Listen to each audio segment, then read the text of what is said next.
Tu ne le verras pas venir, parce que ce n'est pas un cri ni un coup. C'est un silence, une absence de regard, une froideur qui ne s'explique pas. Et pourtant, tout en toi sait que quelque chose a changé. Carl Jung l'avait compris. Chez certaines personnes, il existe un signe, un seul, qui trahit un danger profond. Ce n'est pas un mot, ni une action. C'est un effondrement intérieur qui contamine tout autour. Un signal que presque personne ne sait reconnaître, mais qui, une fois qu'il apparaît, transforme l'autre en menace invisible. Dans cette vidéo, on va explorer ensemble ce signe que l'ombre laisse derrière elle. Reste jusqu'à la fin, parce qu'une vérité t'attend. Et elle ne te laissera pas intacte. Abonne-toi. Tu vas comprendre des choses que peu osent affronter. À son époque, Carl Jung observait un monde en mutation. L'Europe sortait à peine de ses cauchemars collectifs, et déjà, une autre noirceur se dessinait dans l'inconscient des peuples. Face à cette tourmente, il ne cherchait pas des coupables, mais des mécanismes. Il parlait d'ombres, d'archétypes, de masques sociaux. Et parmi tous ces concepts, un l'obsédait particulièrement. Ce moment précis où un être humain cesse d'être lui-même pour devenir le jouet de ce qu'il refoule. Ce moment où le masque tombe, non pas pour révéler la vérité, mais pour exposer le vide. Ce savoir, Jung l'a rendu visible, mais il a vite été étouffé, récupéré, mal interprété. Parce qu'il dérange, parce qu'il expose trop. Aujourd'hui, on vit dans une époque qui valorise l'image et ignore l'ombre. Pourtant, c'est dans l'ombre que se cache ce signe. Et ce signe peut tout détruire. Tu es encore là, alors écoute bien. Parce qu'à partir de maintenant, on ne parle plus de concepts lointains. On entre dans le cœur du sujet. Ce signe dont parlait Jung, ce n'est pas un détail. C'est une fracture, une brèche dans l'âme humaine. Et quand tu comprendras ce que c'est, tu ne verras plus jamais les autres comme avant. L'ombre. Ce mot semble presque poétique, mais chez Jung, il est tout sauf romantique. L'ombre, c'est tout ce que l'être humain refuse de voir en lui-même. C'est ce qu'il rejette, ce qu'il nie, ce qu'il enterre au plus profond de son inconscient. Ce n'est pas nécessairement le mal, ni le vice. L'ombre peut contenir de la colère, de la jalousie, de la douleur, mais aussi des forces, des élans, des intuitions refoulées. Elle est cette part de nous que notre éducation, notre culture ou notre peur nous ont appris à dissimuler. Et pourtant, plus on tente de la fuir, plus elle prend de la puissance. Jusqu'au jour où elle agit à notre place, sans qu'on s'en rende compte. C'est ici que le danger commence. Car selon Jung, le plus grand signe de danger chez une personne, ce n'est pas ce qu'elle dit, ce n'est pas même ce qu'elle fait. C'est le moment où son ombre prend le contrôle sans qu'elle ne s'en rende compte. Ce moment où la conscience se replie, où la responsabilité s'efface et où l'inconscient se met à parler à sa place. Cela ne se voit pas immédiatement. Il n'y a pas de cri, pas de drame. C'est souvent imperceptible. Mais si tu observes bien, tu sens que quelque chose a changé. Un regard vide, un rire mécanique, une froideur soudaine, comme si la personne devant toi était encore là, mais que son âme, elle, avait quitté la pièce. Ce basculement est ce que Jung considérait comme le signe le plus dangereux. Parce qu'à partir de ce moment, la personne cesse d'être elle-même. Elle devient l'expression de ce qu'elle a le plus refoulé. Cela peut être une souffrance ancienne, une blessure d'humiliation, un besoin de domination ou un désir de vengeance. Peu importe. Ce qui compte, c'est qu'elle n'en a pas conscience. Et c'est cela qui rend le signe si dangereux. Il est invisible, même pour celui qui le porte. Pour mieux comprendre, il faut parler des masques. L'être humain a besoin de masques pour vivre en société. Jung appelait cela la persona. C'est l'image que tu donnes aux autres, le rôle que tu joues. Et c'est normal, on ne peut pas tout dire, tout montrer, tout ressentir. Le masque est une protection, mais quand il devient une prison, il commence à fissurer. Et c'est à travers ces fissures que l'ombre s'infiltre. Une personne qui joue trop bien son rôle finit par perdre le lien avec ce qu'elle ressent vraiment. Elle se coupe de ses émotions, de ses instincts, de sa vérité intérieure. Et cette dissociation crée un vide que l'ombre va chercher à remplir. Tu as peut-être déjà senti ce malaise. Tu parles à quelqu'un, tout semble normal, et soudain, quelque chose ne colle plus. La voix est là, mais elle sonne creux. Le sourire est là, mais les yeux ne suivent pas. Tu as l'impression d'être face à une coquille. Et ce que tu ressens, ce n'est pas de la méchanceté, ni de l'agressivité. C'est pire que ça. C'est l'absence d'empathie, l'absence d'humanité. Comme si quelque chose s'était débranché à l'intérieur. Ce phénomène est plus courant qu'on ne le croit. Et il touche toutes les sphères de la société, dans les familles, dans les couples, au travail. Ce collègue qui sourit mais dont tu sens qu'il pourrait te trahir sans cligner des yeux. Ce parent qui semble protecteur, mais dont les mots blessent sans raison apparente. Ce partenaire qui t'aime, mais t'éteint peu à peu. Derrière ces comportements, il y a souvent une ombre non intégrée. Et quand cette ombre devient le moteur principal, la personne n'est plus capable de se réguler. Elle agit par mécanisme, par défense, par peur, et elle devient, malgré elle, une source de danger pour les autres. Jung disait que ce que l'on ne veut pas affronter à l'intérieur de soi finit par apparaître à l'extérieur comme un destin. C'est cela, la projection de l'ombre. Au lieu de voir ses propres zones d'obscurité, une personne les projette sur les autres. Elle accuse, elle juge, elle détruit, croyant se défendre, alors qu'elle attaque ce qu'elle ne veut pas reconnaître en elle-même. Et plus l'ombre est forte, plus le mécanisme est violent. Le signe que Jung désigne, ce n'est donc pas un geste visible, mais un processus psychique, la déconnexion. La rupture entre le moi conscient et le contenu inconscient.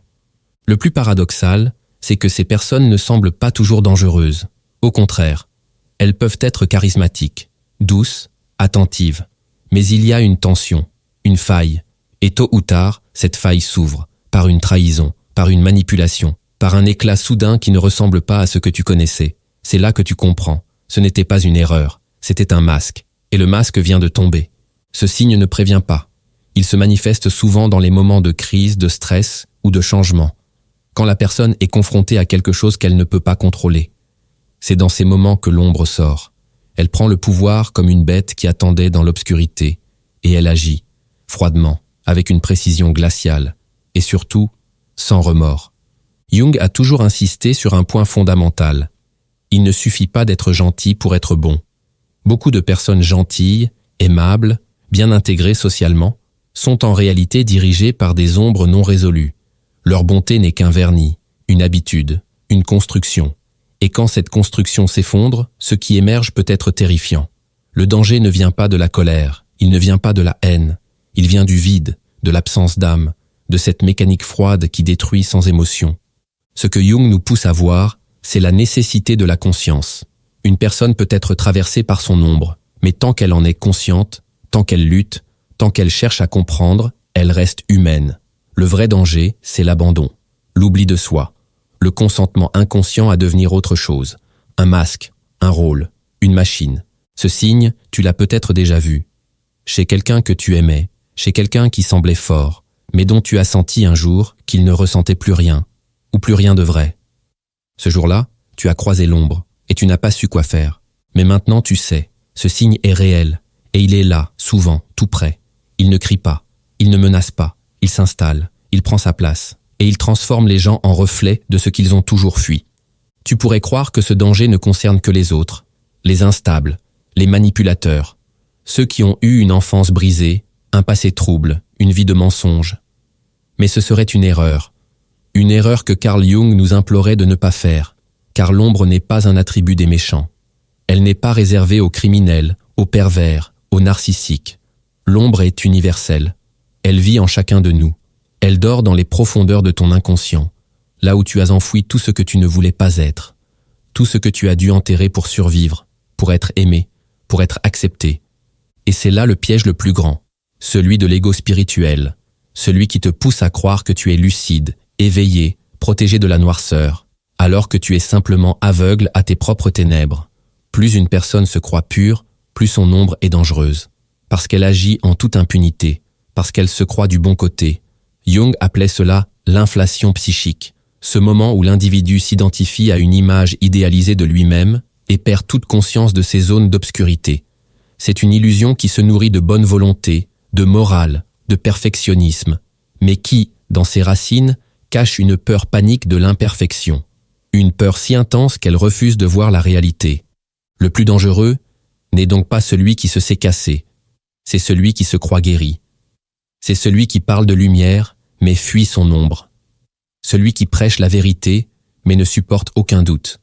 Celui qui se présente comme un guide, mais refuse de se regarder lui-même. Tu les croises tous les jours, dans les familles, dans les milieux religieux, dans les entreprises, dans les réseaux sociaux. Des personnes qui te donnent des leçons, qui t'expliquent ce que tu dois faire, ce que tu dois croire, mais dont les paroles cachent une ombre non intégrée. Et quand cette ombre surgit, elle le fait avec une puissance dévastatrice. car elle vient avec la bénédiction de l'ego.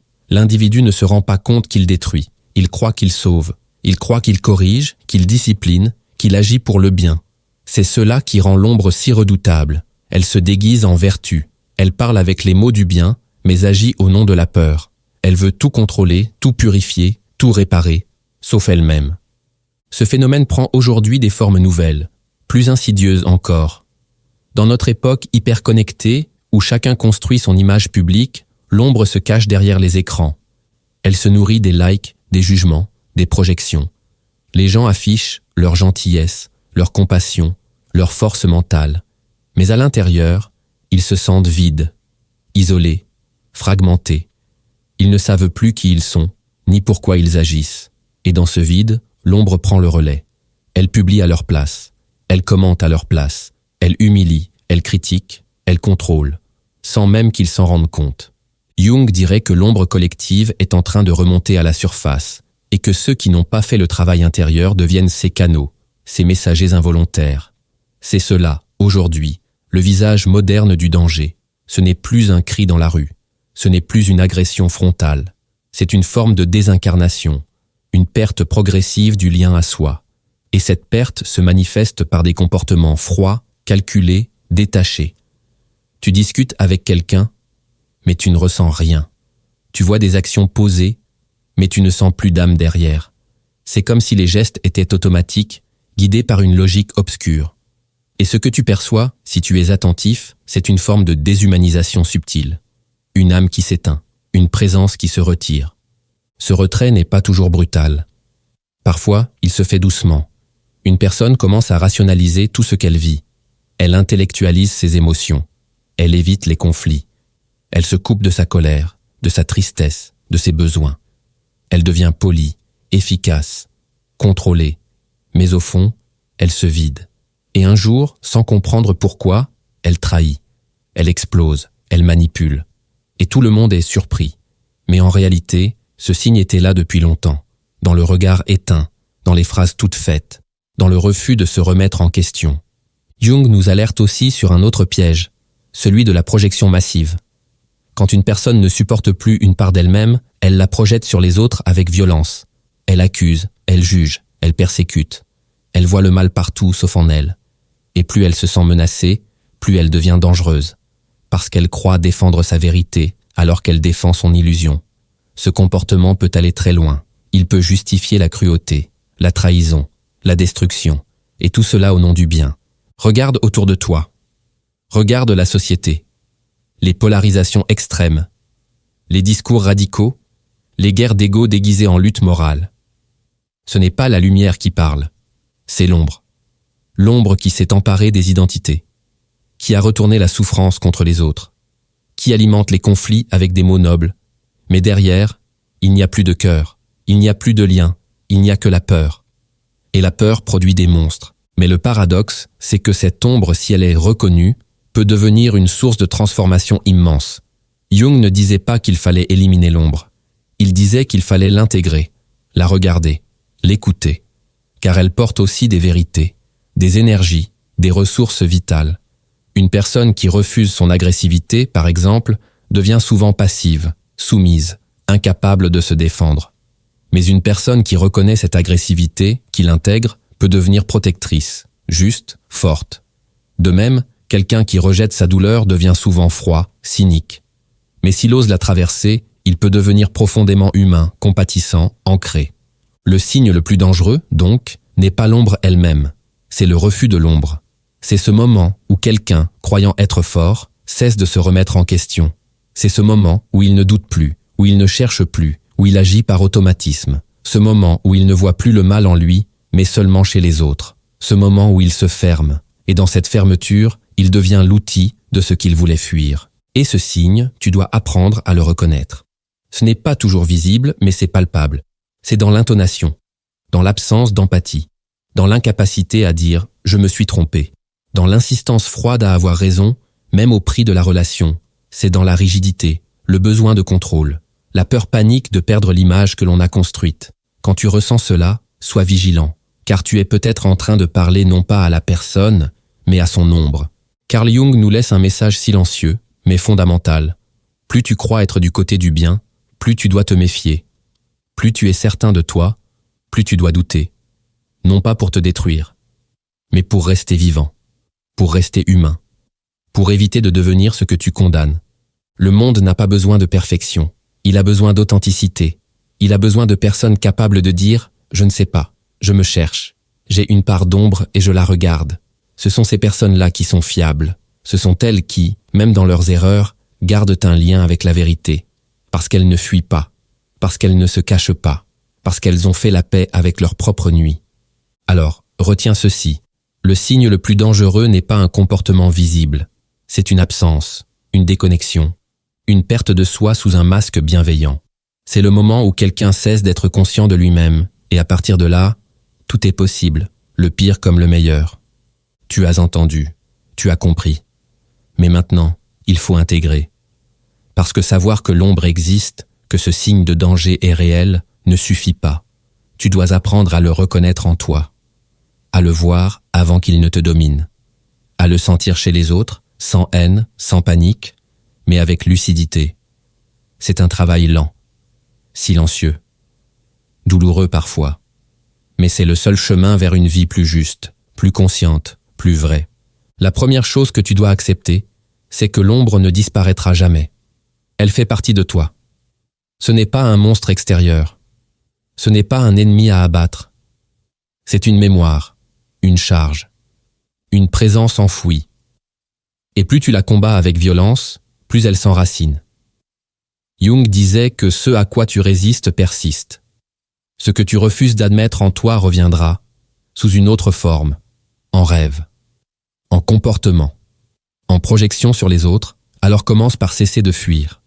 Chaque jour, pose-toi une question simple. Qu'est-ce que je ne veux surtout pas voir en moi aujourd'hui? Où est-ce que je me mens? Quelle émotion est là, mais que je recouvre de rationalité, d'optimisme forcé, de distraction? Ce sont des questions inconfortables, mais elles te ramènent à toi. Elles percent les couches de masque, et elles te donnent un pouvoir immense, celui de ne pas être possédé par ce que tu ignores. Tu dois aussi réapprendre à sentir. Beaucoup de gens vivent dans leur tête, ils analysent tout, justifient tout, contrôlent tout, mais ils ne sentent plus. Ils ne perçoivent plus leur propre malaise, leur propre rigidité, leur propre tristesse. Ils se sont habitués à fonctionner, à produire, à convaincre. Mais à l'intérieur, c'est le désert. Et c'est dans ce désert que l'ombre prospère. Elle aime l'absence de ressenti. Elle aime les automatismes. Car plus tu es loin de ton corps, plus elle peut prendre ta place. Alors prends le temps, chaque matin ou chaque soir, quelques minutes seulement. Ferme les yeux, respire et demande-toi, qu'est-ce que je ressens vraiment, sans jugement, sans correction, juste ressentir. Peut-être que ce sera une colère ancienne, une fatigue morale, un sentiment de vide. C'est là que commence le vrai travail, pas dans les affirmations positives, pas dans la performance spirituelle, mais dans l'honnêteté nue, l'honnêteté de dire « je ne vais pas bien, je suis en lutte, j'ai en moi quelque chose que je ne comprends pas ». Et c'est précisément cette reconnaissance qui affaiblit l'ombre, car elle vit dans le non-dit, dans le tabou, dans le silence intérieur. Tu dois aussi faire attention à ton langage. Écoute-toi parler. Écoute les mots que tu répètes, les jugements que tu portes, les accusations que tu lances.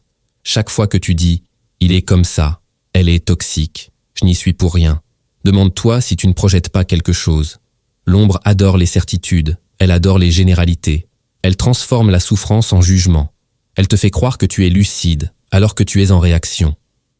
Quand tu entends ces mots sortir de ta bouche, fais une pause et demande-toi « qu'est-ce que je ne veux pas voir en moi dans cette situation ?» Cela demande du courage, parce que l'ombre montre toujours ce que tu ne veux pas voir. Elle t'amène là où tu es fragile, là où tu as été blessé, là où tu as honte, et c'est là qu'il faut aller. Jung disait que l'or est dans l'ombre. Ce que tu refuses de voir en toi est aussi la clé de ta libération. Parfois, ta colère refoulée est en réalité une force de rébellion contre l'injustice. Parfois, ta jalousie cache un désir étouffé d'être aimé pleinement. Parfois, ton besoin de contrôle cache une terreur de l'abandon. Tout cela peut devenir lumière, si tu l'intègres. Tu peux aussi utiliser l'écriture.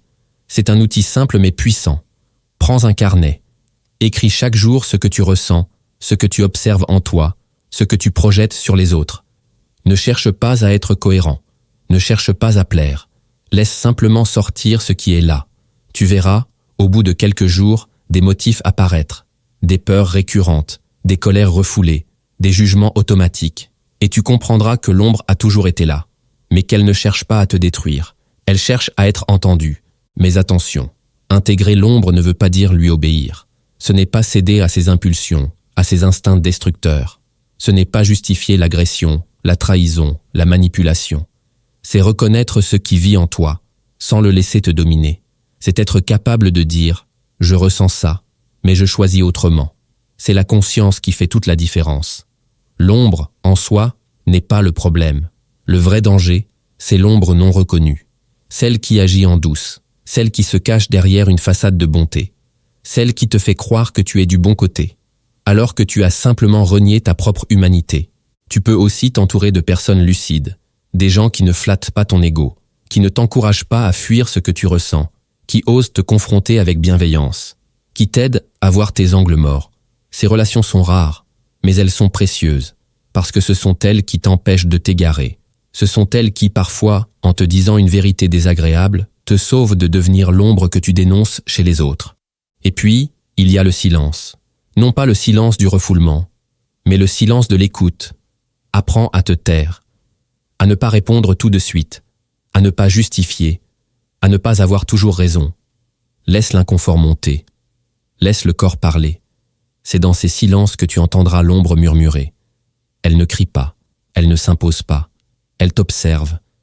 Et si tu l'écoutes avec sincérité, elle te montrera ce que tu as perdu, ce que tu as oublié, ce que tu as voulu effacer pour être aimé. Enfin, souviens-toi que ce travail n'est pas linéaire. Certains jours, tu te sentiras clair, aligné, maître de toi. Et d'autres jours, tu retomberas dans l'ombre, tu jugeras, tu manipuleras, tu fuiras. Ce n'est pas un échec, c'est un rappel. L'ombre est un compagnon de route. Elle est là pour t'enseigner l'humilité, pour te rappeler que tu n'es pas parfait, que tu es humain, et que c'est dans cette humanité imparfaite que réside ta vraie lumière. Alors, quand tu sens ce signe chez quelqu'un, ne le condamne pas, ne t'enfuis pas forcément. Observe, ressens. Et surtout, regarde si ce signe ne se manifeste pas aussi en toi. Car ce que tu reconnais dans l'autre est souvent un reflet de ce que tu dois encore intégrer.